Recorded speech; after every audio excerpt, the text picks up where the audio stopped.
जय प्रभु धवळेश्वर। आसतु बंधु मैंने आम बुलीजा प्रभु धवळेश्वर मंदिर को। ये होउचंदी बाबा प्रभु धवळेश्वर।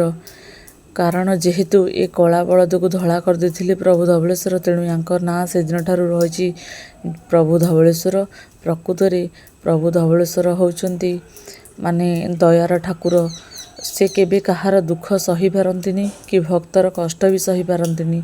सेथिलागि तो से कला बलद को धला कर देथिबारु से होउचंदी धवळेश्वर। खाली सेतिकी नुहे, एठारे लोकशास्त्र अनुसार कथा रही जे ए मंदिरर लिंग जो ज्योतिर्लिंग रही ए स्थापना नुहे, यह होची पाताल फुटा महादेव अटंती। महानदी नदी कड़े यह मंदिरटी अवस्थित। यह कटक जिले में यह मंदिरटी अवस्थित अटे। बहुत दूर दूरांतर भक्त मानकर भिड़ लगी थाए। से माने मानसिक करी एठारे आसी बाबा दर्शन करथांती। ता सहित माँ पार्वती मध्य एठारे पूजा पाई थांती।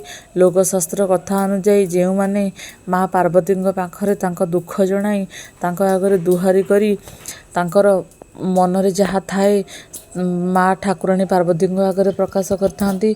माँ समस्त दुख दूर करथांती। माँ अपुत्री की पुत्रदान करने सहित रोगीर रोग दूर करथांती मध्य। तेणु लोक कथा अनुसार समस्ते एठाकू आसंती बुलिया को माँ को दर्शन करने को। माँ को मंदिर पाखरे एक सर्पटीए माँ को जगी रही था। सहित एठारे मंदिर धवळेश्वर मंदिर एक पार्श्व पूजा पाती प्रभु कार्तिकेश्वर। जेहेतु महादेवंर पुत्र होउचंदी कार्तिक एवं गणेश, तेणु गणेश कार्तिक ये भगवान माने पूजा पाई थांती।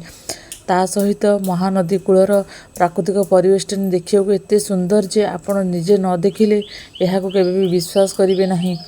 मंदिर आग सम्मुखें कला बलद और धला बलद पूजा पाउथांती, जे कि सब बेले समस्त दुख दूर करने कि सते जमिति कान डेरी चाह रही था।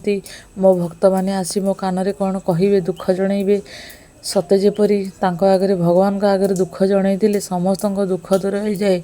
लोक कथा अनुसार जो मैंने मानसिक करी जागर अमावास्या ओषा पालन करथांती सेमानक मनस्कामना पूर्ण होइथाए।